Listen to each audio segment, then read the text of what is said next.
Great. It's a pleasure to be having this conversation with you, to be back. Today, I'm going to talk about a different facet and a different line of professional practice. And I think it's a growing area, especially with the different dynamics that we're having in our markets. That is key account management. What are the essentials of a key account manager?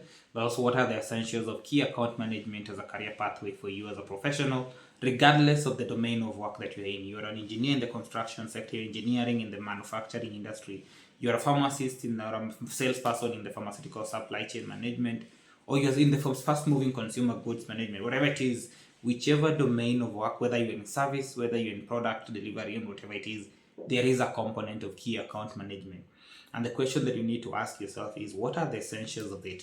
And maybe before I get to the essentials of it, I'll have a conversation from why am I talking about this? So last week, but one, I had a conversation with my sister. She's an engineer. She works in the manufacturing industry, doing a lot of, I would say, institutional equipment, manufacturing, boilers, incinerators, and all that. And they have different clients and different institutions because then those are industrial equipment. Industrial equipment will always be industries, and therefore that is a big corporation that you're supplying and working with. And subsequently, after that, I also had another conversation with a colleague of mine within the pharmaceutical industry. And one of the key conversations that we were having is the industry we have, I would say, a financial cash crunch with SHA not paying hospitals. There's a problem in getting payments to our respective organizations, especially for supplies that have been delivered. And when we're not getting our supplies from our finances from the company not being paid, then the question is, how do we continue working as a business? Like, we're loaning those facilities, we are the underwriters of their debts and all that. That is a risk for your business, because then with cash flow challenges, payments, receivables taking longer than it should, you have a business risk. And therefore, then how do you manage that? And that kind of brought me to the context of key account management. And when I look at key account management, and the essentials of it is, most of the times people look at key account management as understanding that driving orders for the products that you have, that you've already secured in that particular institution, on the other end, getting your payments to come in time. Unfortunately, to a greater extent, most people have always been focusing on the sales side of it, getting the orders coming. Orders coming without them being paid for is not a good business, because then you're just a provider of products and services. But if they're not being paid for, you're not in business. You cannot pay your overhead, you cannot pay your employees and everything. That is not good for business in any way.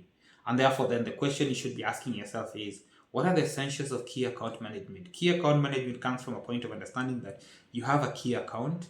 You will have 100 customers, but not all of them are key accounts. Key accounts are those that have a substantial, in terms of capital that you're investing in terms of the size of your business with that particular entity. And the size will be dependent on the nature of business that you're in. If I'm a 100 million company and there's one client that actually is buying up to 30 million worth of supplies from me, that is a key account, because without them I have 30% of my business out of the door. So how do I manage that account? And I would look at key account management in this context is having clarity and visibility and knowledge of the account that you're managing, that is your client, customer understanding, that's one. Once you've understood the customer, you move it to the next level, understanding that this is the customer, this is institution A. They are currently at 30% of total revenues on an annual basis, which is a good place to be, to have a single account that has that, but it also has its risk. So that is why a management becomes a critical piece, because when they go, you're dead. If they don't pay you or delay their payments, you have 30% of your revenues held back. And chances are some of the businesses, the margins are not as big. So if somebody has 30%, it's like they have all your profits, you're only operating at a discount or at a loss in some ways, sometimes, or whatever it is that you're looking at. So how do you look at key account management? One, you understand the business, you know where it is. Two, you know the different decision makers in the hierarchy, and you look at decision makers and influencers of those decisions. It's knowing that if I'm supplying medicines, who are the people who influence the decision on which medicines to buy and which medicines not to buy? Which consumable products and which consumable not buy and not to buy? So that would be your nurses who are injecting these products, who are actually using the consumables, dressing wounds and all that. Do you know them? Do you have conversation with them? Do you understand their practice trends in that context? That is number one. Then you move to the pharmacists who are actually dispensing the medicines and determining the products that are being procured from a cost effectiveness analysis at the point of procurement. Quality, cost, and value to the patient in terms of health outcomes. But when you talk to the pharmacists and the procurement guys, Do you know the doctors who write the prescriptions? What informed their decision to write a prescription for your medicine and not the competitor in one way or the other? So that is understanding the dynamics in that institution. And that is from the demand side, because then that is when you will be able to secure a deal.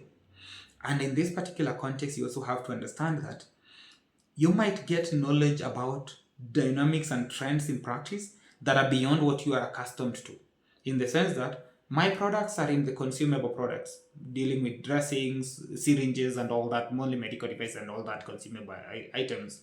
But then, by the virtue that I have that good relationship with the respective prescribers, the physicians, the pharmacists, the nurses, and all that, I get to know that actually there's something they've been looking for in another domain that is not my domain, which has been a challenge in terms of getting. That is opportunity for business development. So do I have the ability and actually the latitude to say, with my knowledge of that key account, I can know new business development areas and verticals that I can communicate to the business development team, to the commercial leadership team, to inform the strategies on what new products do we need to bring and how do we fulfill those requirements into those accounts. When I get this new information, do I have the latitude of influencing whether we can get the tender coming in or the order coming in to us as a supply entity, as a business organization, or don't I have that latitude? But that is the key account management from a point of order acquisition, getting business from the entity. But then once you've understood how you're getting the business from the entity, you need to understand what is the payment cycle in that organization and who are the influencers of that payment cycle in that organization. Is it the CEO who makes the call? Is it the CFO? Is it the finance accountant? How does it work around? And what are the factors that influence their payment cycles in that organization? For the moment, in terms of the healthcare domain, we know SHA payments is a key impediment to our payments at the hospital level if I supply products. So therefore, then I need to know when I'm engaging with the institution, I also have to be able to understand the dynamics of what they're operating with, but also try to engage and actually drive those relationships to help me be in a level that if they get, let's say, for example, they have 100 million that is stuck with SHA and SHA pays 20 million, what percentage of the 20 million will I get to actually offset my debts that the hospital owes me? Will I be the preferred vendors that actually will be paid faster, or will I be among the people who will wait for as long as possible? And two, when we deal with key account management, I have a relationship with the industry and other people. Can I influence SHA making payments to this hospital? Can I advocate from a market shaping perspective that will actually support my business interests from this organizational level? And it's not only from a big business level, but also looking at it from shaping the market to get the payments coming, because then that drives consumption and uptake of products and services in the industry. And that is what is right for us. So key account management, you have to understand these are the products we offer. These are the main institutions. These are the key decision makers and stakeholders in that matrix. This is what decision they will make at a personal level that can influence whether I'm getting the business or not getting the business. And if I get the business, this is the person who will ensure that the prescriber, when they prescribe your medicine, that is the end of it. Will the pharmacist have it in stock? And if they have it in stock, will they dispense it or will they dispense an alternative? Can you engage with them to determine that movement comes? And when that movement has come and actually it's been dispensed to the patient, how does it move from that to the payment level? Who will pay for it? And then at the point of payment, what are the factors that influence payment cycles? Can you engage and determine that and actually drive it where it needs to happen?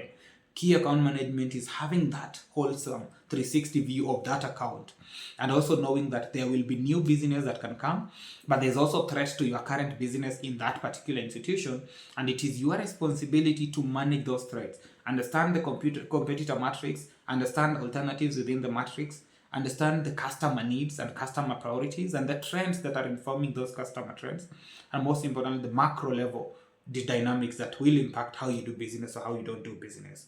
Once you understand that as a key account manager, you're in a better value and actually a more indispensable position because the business sees your value rather than having relationship with orders that are coming in, but the orders are not being paid for. Even their finance guy would be wondering, why do we need to keep supplying this particular hospital or particular institution? Because they're not good for business. They get product, they don't pay. So it's like we're just underwriting their own operations. It's like we're their greatest financier.